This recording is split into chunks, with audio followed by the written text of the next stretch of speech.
Hey, y'all, come look at this.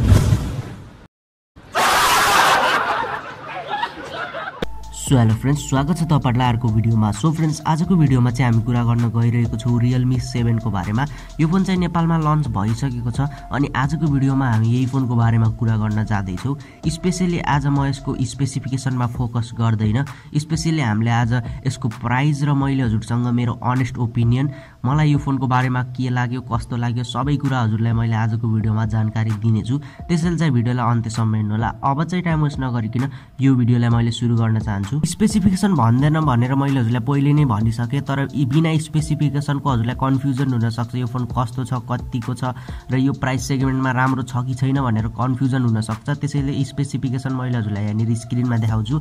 यसमा चाहिँ हजुरले 6.5 इन्चको आइपीएस एलसीडी डिस्प्ले भए पनि एफएसडी प्लस पाउनु भएको छ, राम्रै कुरो हुन जान्छ।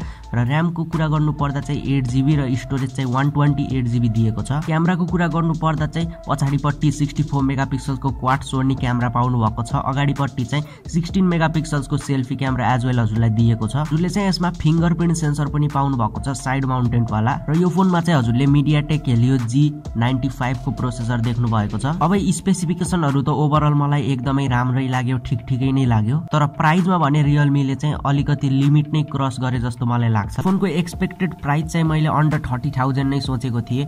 मैले चाहिँ 29 to 30,000 हुन सक्छ भनेर सोचेको थिए, तर 35,000 दियो भनेपछि 36,000 भनौं न।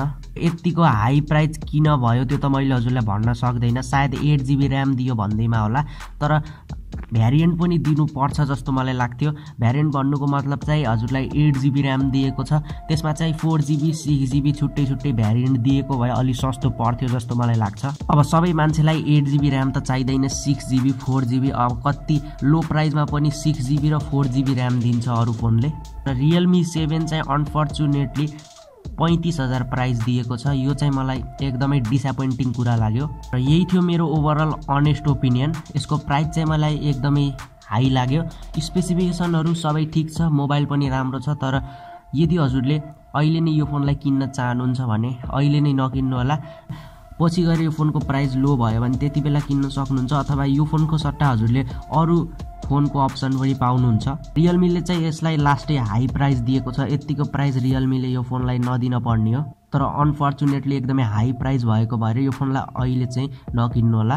माथि मोबाइल लन्च नेपालमा हुन पनि एकदमै देर गरेको छ। अरु कन्ट्रीहरुमा मोबाइल लन्च भएर पनि सेल लागेर पनि डिस्काउन्ट आएर पनि प्राइस पनि लो भइसकेर सेल भइसकेको छ, त्यति बेला बल्ल नेपालमा यो फोन लन्च हुँदैछ। त्यसैमाथि एकदमै हाई प्राइसमा लन्च हुँदैछ। यतिको प्राइस सेगमेन्ट चाहिँ यो फोनको लागि ठीक छैन। त्यसैले चाहिँ अरु फोनसँग हजुर जान सक्नुहुन्छ।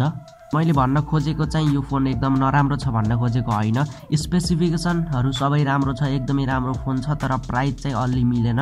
त्यही हो मेरो ओभरअल ओपिनियन चाहिँ यही थियो भन्दै आजको भिडियोबाट म बिदा माग्न चाहन्छु। अर्को भिडियोमा भेट्ने छौं। Till that, good by.